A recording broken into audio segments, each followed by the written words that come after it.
నమస్తే HCV news కి స్వాగతం. ముందుగా ముఖ్యాంశాలు. దళాలను నమ్మి రైతు సోదరులు మోసపోవద్దు. వ్యవసాయ శాఖ ఏడీఏ ఉషారాణి.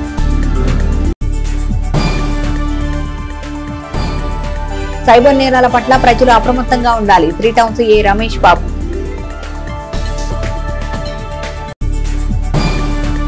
రైతు సోదరులు ప్రభుత్వం ప్రకటించిన మద్దతు ధరకు ధాన్యాన్ని విక్రయించుకుని లాభం పొందాలని దళారుల మాటలు నమ్మవద్దని వ్యవసాయ శాఖ ఏడీఏ ఉషారాణి తెలిపారు. మంగళవారం స్థానిక ఐతానగర్ సెంటర్లోని రైతు సేవా కేంద్రం వద్ద ధాన్య సేకరణ పనులను ఆమె పరిశీలించారు. ఈ సందర్భంగా ఆమె మాట్లాడుతూ తెనాలి సబ్ డివిజన్ పరిధిలోని తెనాలి, కొల్లిపర, దుగ్గిరాల మండలాల్లో వరి కోత పనులు ప్రారంభమయ్యాయని, ప్రభుత్వం తెలిపిన మద్దతు ధరకు ధాన్య సేకరణ జరుగుతుందని పేర్కొన్నారు. రైతాంగానికి అండగా నిలిచేందుకు ప్రభుత్వం తీసుకున్న చర్యలను రైతు సోదరులు సద్వినియోగం చేసుకోవాలని సూచించారు. గ్రామంలోని రైతు సోదరుల వద్దకు అధికారులు వెళ్లి పంట సేకరణ చర్యలు చేపట్టడం జరుగుతుందని పేర్కొన్నారు. ఈ కార్యక్రమంలో రాష్ట్ర మంత్రి నాదెండ్ల మనోహర్, ఓఎస్టీ యేసురత్నం, తెనాలి మండలం వ్యవసాయ అధికారి జి ప్రేమ్ సాగర్, పలువురు రైతు సేవా కేంద్రం సిబ్బంది పాల్గొన్నారు. మన తెనాలి సబ్ డివిజన్లో ఉన్నటువంటి 3 మండలాలు దుగ్గిరాల, కొల్లిపర, అలాగే తెనాలి మండలంలో మరి ముఖ్యంగా కొల్లిపర మండలంలో మొదటి నుండి మనకి చాలా బ్రిస్క్గా ప్రొక్యూర్మెంట్ అనేది జరుగుతూ వచ్చింది. కొల్లిపర మండలంలో చూసుకున్నట్లయితే మనకి మొత్తం వరి అనేది 13,870 ఎకరాల్లో సాగు చేయటం జరిగింది. అలాగే దగ్గరగా 9,500 ఎకరాల్లో పంటను హార్వెస్ట్ చేయటం జరిగింది.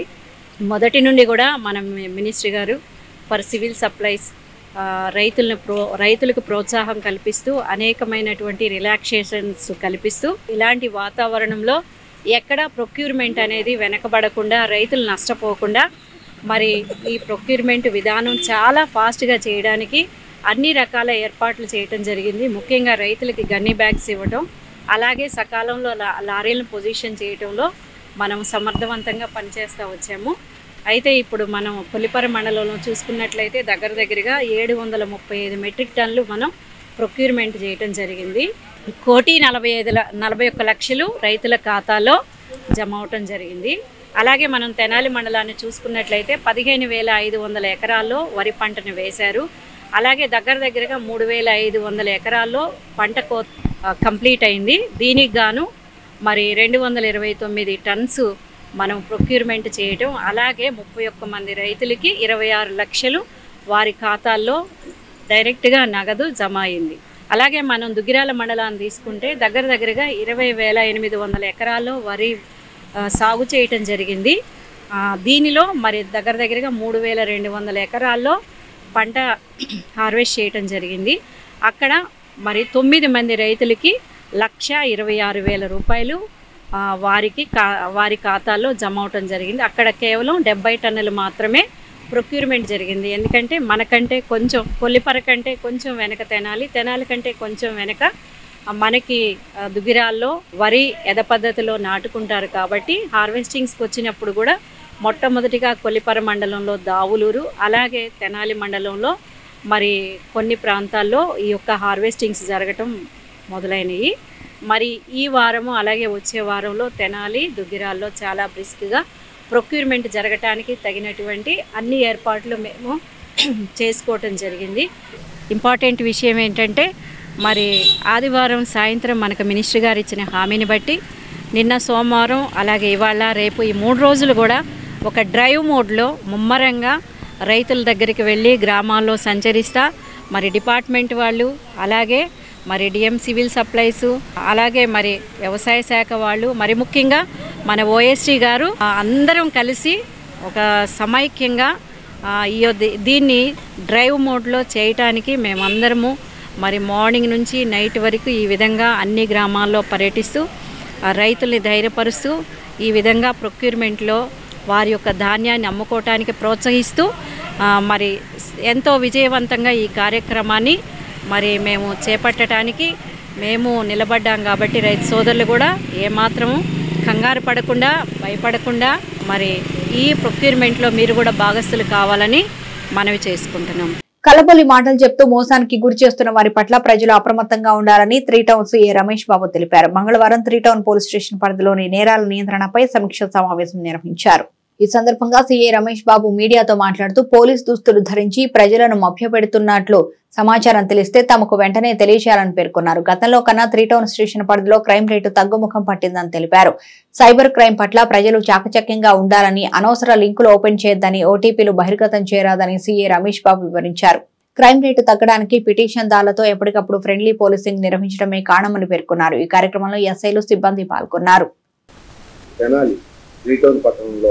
జరుగుతున్న నేరాలు వాటి మీద సమీక్షలో భాగంగా ఈ రోజున మీడియా మిత్రులు రాగా వీళ్ళతోటి వీటి గురించి డిస్కషన్ చేయడం జరుగుతుంది. ముఖ్యంగా 2016 నుంచి ఇప్పుడు 2024 వరకు జరిగిన నేరాల్లో ఒక 460 వరకు మన క్రైమ్ అనేది ఉండేది. ఒక 2016లో మాత్రము ఒక 300 చిల్లర వరకు ఉంది క్రైమ్. దొంగతనం సంబంధించిన కేసుల్లో మేము దర్యాప్తులో ఒక 10 మెంబర్స్ వరకు ముద్దాయిల్ని అరెస్ట్ చేయడం జరిగింది. వాళ్ళ దగ్గర నుంచి ఒక 30 lakhs వరకు రికవరీ, వేరు ఇష్యూస్లో 30 లక్షల వరకు రికవరీ చేసి ఆ సొమ్ముని ఎవరైతే బాధితులు ఉంటారో వాళ్ళకి కోర్టు ద్వారా ఇవ్వడం జరిగింది. అలానే మోటార్ సైకిల్ అఫెండర్స్ కూడా మన ఏరియాలో గుంటూరు నుంచి వచ్చి కూడా జనాల్లో చేస్తూ ఉన్నారు. ఇది మనకి రైల్వే స్టేషను దగ్గరలో ఉండడం వలన ఈజీగా ట్రైన్కి రావడం, దొంగతనం చేయడం, అట్లానే పక్క జిల్లా సంబంధించి కూడా ఈవెన్ విజయవాడ నుంచి కూడా వచ్చి నేరాలు చేస్తూ ఉన్నారు. వీటి మీద అప్రమత్తతో ఉండి మేము రెగ్యులర్గా ప్రతి వాళ్ళ మీద నిఘా పెట్టి చేయడం వలన నేరాలు బాగా తగ్గుముఖం పట్టినది. అలానే పబ్లిక్ కూడా మనకి బాగా సహాయ సహకారాలు. ఒరిస్సా బార్డర్లు, అలానే డెహ్రాడూన్ బార్డర్లు ఇలా ఎక్కడో సెలెక్ట్ చేసుకుంటున్నారు. అక్కడి నుండి నేరాలు చేస్తూ ఉన్నారు. అవి కాకుండా ఇన్సూరెన్స్ లేని ఇన్సూరెన్స్ ఫైన్ ఇచ్చాము. అలానే డ్రైవింగ్ లైసెన్స్ లేకపోతే డ్రైవింగ్ లైసెన్స్ ఫైన్ ఇచ్చాము. అలానే ఆర్సీ లేకపోతే మన ఎంవీఐకి రాసి పంపించాము. అలానే నియర్లీ 30 వెహికల్స్ వరకు అంతా A to Z పర్ఫెక్ట్గా ఉన్న రికార్డ్స్ ఇచ్చారు. ఆ రికార్డ్స్ ప్రకారం ఏమైతే లేవో ఇచ్చేసాము. తర్వాత 2 రికార్డ్స్కి మాత్రం వ్యక్తులు రాలేదు. ఆ 2 ఎవరైనది మేము ఎంవీఐకి రాసి పంపించున్నాము. ఆ vehicle number, chassis number, engine number ప్రకారం తీసుకొని వాళ్ళ మీద తగు యాక్షన్ తీసుకుంటా ఉన్నాము. ప్రపంచ దివ్యాంగుల దినోత్సవాన్ని పురస్కరించుకొని స్థానిక బాలాజీరావుపేటలోని భవితా సెంటర్ నందు విద్యార్థులకు బాక్సులు పంపిణీ చేశారు. మంగళవారం భవితా సెంటర్లో జరిగిన కార్యక్రమంలో ఎంఈఓలు మేకల లక్ష్మీనారాయణ, వి జయంతి బాబులు పాల్గొని విద్యార్థులకు ప్రభుత్వం అందిస్తున్న సదుపాయాలు, సౌకర్యాల గురించి వివరించారు. భవితా సెంటర్ నందు శారీరక లోపాలు కలిగి ఉన్న చిన్నారులను అన్ని రకాలుగా ప్రోత్సహించేలా తల్లిదండ్రులు, ఉపాధ్యాయులు బాధ్యత తీసుకోవాలన్నారు. భవితా సెంటర్ నందు ఉపాధ్యాయులు చేస్తున్న సేవలు ఎనలేనివని ప్రశంసించారు. శారీరకంగా చిన్న చిన్న లోపాలు ఉన్న వారి మేధస్సు గొప్పదని, అటువంటి వారిని సమాజం చులకనగా చూడడం సరికాదని పేర్కొన్నారు. కటివరం జడ్పీ హైస్కూల్ ప్రధానోపాధ్యాయులు శ్రీధర్ మాట్లాడుతూ తల్లిదండ్రుల ఓర్పుతో డిజేబిలిటీ ఉన్న తమ బిడ్డలను పెంచాలని సూచించారు. ఈ కార్యక్రమంలో ఐడి టీచర్స్ సునీల్, సునీత, రజని, ఉపాధ్యాయులు, నందకిషోర్, ఎంఈఓ కార్యాలయాల సిబ్బంది, తల్లిదండ్రులు పాల్గొన్నారు. వైద్యపరంగా తీసుకోవాల్సినటువంటి చర్యల గురించి కూడా ఈ సందర్భంగా మనం తెలుసుకుంటే, ఆ చర్యలు కూడా మనం తీసుకుంటే మన పిల్లల్ని ఆ వైకల్యం నుంచి కూడా కాపాడుకోవచ్చు. మరి దానికి సంబంధించిన విషయాల్లో మన ఐఆర్టీ టీచర్స్ చెప్తారు. మరి మొదటి విషయం అయినటువంటి దీని నేపథ్యానికి వెళ్తే, మరి ఈ రోజుల్లో అన్నీ బాగున్నటువంటి పిల్లలు, అన్నీ బాగున్నటువంటి మనుషుల మధ్య కూడా నైతిక విలువలు ఎంతవరకు ఉన్నాయో ఒక్కసారి మనల్ని మనం ప్రశ్నించుకోవాలి. ఎందుకంటే తోటి మనిషినే కించుపరుచుకునే రోజులు ఇవి. మరి ఈ పిల్లలకి సమాజంలో ఎలా గుర్తించబడాలి, వాళ్ళకి ఎటువంటి గౌరవ స్థానం కల్పించాలి, వాళ్ళకి మరి వైద్యపరంగా ఎటువంటి సౌకర్యాలు కల్పించాలి, ఇటువంటి బాధ్యతలు ఎవరు తీసుకుంటారు, ఇవన్నీ కూడా నిజంగా చాలా సామాజిక స్పృహతో, మంచి బాధ్యతతో అంతర్జాతీయ స్థాయిలో మరి మన పెద్దలు, మేధావులు, ఐక్యరాజ్య సమితి అంతర్జాతీయ స్థాయిలో ఈ పిల్లలకి సరైనటువంటి సముచిత స్థానం కల్పించాలి సమాజంలోని వారు ఈ కార్యక్రమాన్ని రూపకల్పన చేయడం జరిగింది. టీచర్స్ అందరికీ ధన్యవాదాలండి. పిల్లల ముందు భవితా సెంటర్ అన్నది దివ్యాంగుల పిల్లలు ఉన్నటువంటి ఇటువంటి పిల్లల కోసం బాగా ప్రత్యేకమైన కేర్ తీసుకుంటా పిల్లలందరినీ ఎంకరేజ్ చేస్తూ ఉన్నారండి ఇక్కడ మేడమ్స్ అందరూ. ఇక్కడ ఇప్పుడు మా బాబు వచ్చేసరికి స్పెషల్ ఎడ్యుకేటెడ్ మేడం బాబుకి బాగా ఆటిజం కూడా కాదు, బాబుకి కొంచెం ఇదిగా ఉందండి. బాబు కొంచెం తెలివితేటలు కొంచెం తక్కువగా ఇదిగా ఉంటే ఇక్కడ భవితా సెంటర్ చేర్చమన్నారు, జాయిన్ చేసామండి. కొంచెం పర్లేదండి, బాగా ఇంప్రూవ్మెంట్ అయింది. బాలాజీరాపేటలోని ఈ స్కూల్లో జాయిన్ చేయమన్నారండి, జాయిన్ చేశాను. ఇంక అక్కడి నుంచి బాగా ఇదిగా ఉందని బాయ్స్ హై స్కూల్కి పంపించారు. పర్లేదు బాగానే ఉన్నాడండి. కుతంత్రాలు కుట్రలు ఏమి తెలియకుండా పెరుగుతున్న పిల్లలు. అయితే వీళ్ళు ఇలా తయారవడానికి కారణం మనమే. జన్యుపరమైనటువంటి లోపం, ఆ జన్యుపరమైన లోపాలు రావడానికి కారణం మన ఆహార అలవాట్లు, మన ప్రవర్తన, ఇవన్నీ. పాపం ఆ ఆనందాన్ని అనిపిస్తున్న మనం, ఆ నష్టాన్ని ఫలితాన్ని అనిపిస్తుంది ఈ పిల్లలు. ఆ కష్టాలు నష్టాలు ఎవరు అనిపించాలో వాళ్ళు అనిపించకుండా ప్రత్యక్షంగాను పరోక్షంగాను ఈ పిల్లలు అనుభవిస్తున్నారు. కాబట్టి ఈ పిల్లలందరి పట్ల మనందరికీ సహానుభూతి ఉంటాం.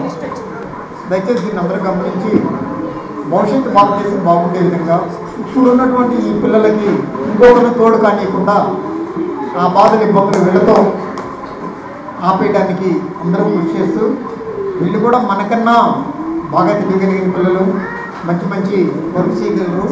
దానికి బెస్ట్ ఎగ్జాంపుల్ దినేష్. వాడు చక్కప్పుడు మామూలు పిల్లల కన్నా మంచి యాక్టివ్గా ఉన్నాడు. ఆ స్కూల్లో ఉన్నప్పుడల్లా హెచ్ఎం గారితో మాట్లాడుతుంటాను, ఎట్లున్నాడు వాడు ఏంటి. చాలా చేంజ్ వాళ్ళు ఫస్ట్లో ఉన్నప్పటికి ఇప్పటికి చాలా చేంజ్ ఉంది. వాడు ఎగ్జామ్స్ రాస్తాను కూడా చేస్తున్నాడు. ఇంకంతకన్నా డెవలప్మెంట్ ఏం కావాలి. అసలు ఈరోజు నిర్వహించే అవసరమే రాకూడదు అనేది నా ఉద్దేశం. దీన్ని అందరూ పాజిటివ్గా తీసుకోవాలని నాకు అవకాశం ఇచ్చినందుకు మీ అందరికీ కృతజ్ఞతలు తెలియజేస్తున్నాను. Thank you. ఏ బిడ్డని కూడా ప్రత్యేకంగా చూడదు, అందరితో పాటు సమానంగా చూస్తుంది. అదే తల్లి యొక్క ప్రేమ. తల్లి యొక్క ప్రేమని పిల్లలకి పంచాలి, ఆ తల్లుల్ని ఈరోజు అభినందించాలి, ఆ తల్లుల యొక్క ఓర్పు ఒకసారి గుర్తు తెచ్చుకోవాలి, మిగతా వాళ్ళు కూడా ఆదర్శంగా తీసుకోవాలని చెప్పేసి ఈరోజు ఈ కార్యక్రమాన్ని ఏర్పాటు చేయడం జరిగింది. వారు చదువుకున్నప్పుడు ఉపాధ్యాయులు చూపించినటువంటి ప్రేమ కావచ్చు. ఈరోజు మన ముందే మరి సార్ని మనం అభినందించాలి. అతనికి ఉన్నటువంటి లోపాన్ని కూడా అధిగమించి ఈరోజు ఒక శిఖరాగ్రానికి చేరారని చెప్పేసి అనుకుంటున్నాను. సార్ నేను ధన్యవాదాలు తెలియజేస్తాను. ఎందుకంటే ఎక్కడ కూడా శ్రీధరు స్పీచ్ ఇవ్వడంలో కానీ మరి పిల్లలను ప్రేరేపించడంలో కానీ ఎక్కడ అలసత్వానికి లోనవడు. ఎప్పుడు యాక్టివ్గానే ఉంటాడు, ఆలోచనలు ఎప్పుడు కూడా యాక్టివ్గానే ఉంటాయి. మరి శ్రీధర్ గారికి ప్రత్యేకమైన అభినందనలు. ఇంకా కొంతమంది ఎవరైతే ఉన్నారో మరి ఉపాధ్యాయ లోపంలో ఇలా మరి లోపం కాదని, మరి లోపం అనేది కావాలని ఎవరు తెలుసుకోరు. దాన్ని ఏ పిల్లలు కానీ ఏ తల్లిదండ్రులు కానీ మా బాబు లోపంతో ఉండాలని చెప్పి అనుకోరు ఎవరు. కానీ కొన్ని ప్రత్యేక పరిస్థితుల వల్ల జెనెటికల్ ప్రాబ్లమ్స్ కావచ్చు, లేకపోతే కొన్ని వైరస్ సంబంధించిన కార్యక్రమం, బ్యాక్టీరియా సంబంధించి కావచ్చు, కొంత ఆహారం లోపం వల్ల కావచ్చు, తెలియకపోవడం వల్ల జరిగినటువంటిది. కాబట్టి ఏదైనప్పటికీ మనకి ఇచ్చినటువంటి శిశువుని మరి ఆ శిశువుని మనం అశ్రద్ధ చేయకుండా పెంచడం అనేది ధన్యత.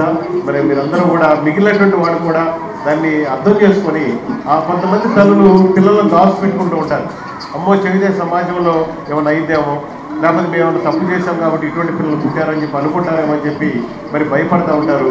అటువంటి సోషల్ స్టిగ్మా అనేది వాళ్ళలో ఉంది. అది ఉండాల్సినటువంటి అవసరం లేదు.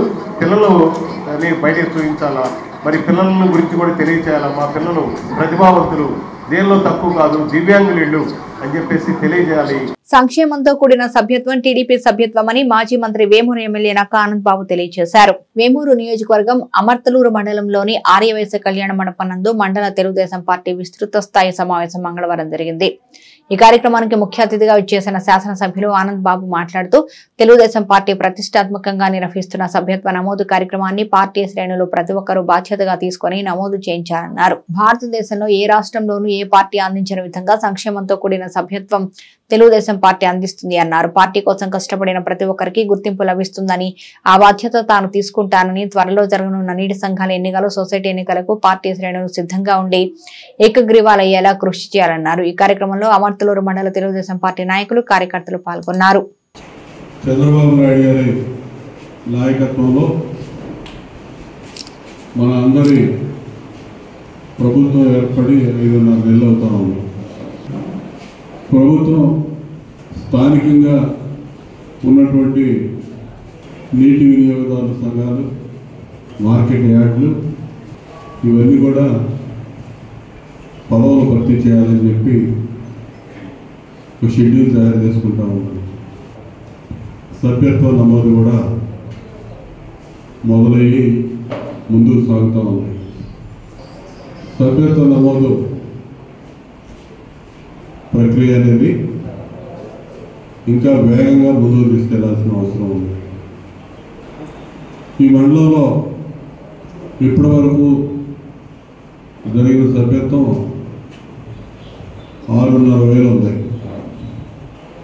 ఏ గ్రామాల్లో ఎంత సభ్యత్వం అయింది, అసలు మొదలు పెట్టకుండా మొక్కుబడిగా మొదలుపెట్టిన గ్రామాలు ఏవి, సభ్యత్వం స్పీడ్గా ముందుకు తీసుకెళ్తున్నటువంటి గ్రామాలు ఏవో మీకు తెలుసు, నాకు కూడా తెలుసు. వీటన్నిటిని కూడా మీకు వివరంగా చెప్పడం జరిగింది. గ్రామాల వరకు ఉందా ఇప్పుడు మన దగ్గర పంపించడం జరుగుతుంది.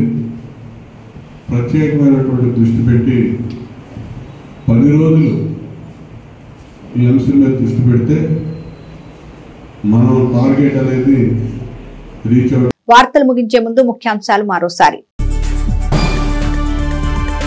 దళాలను నమ్మి రైతు సోదరులు మోసపోవద్దు, వ్యవసాయ శాఖ ఏడీఏ ఉషారాణి.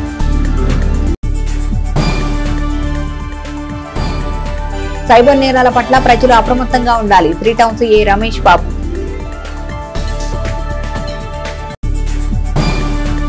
ఇవి బులెటిన్ విశేషాలు. మరో బులెటిన్లో మళ్ళీ కలుద్దాం.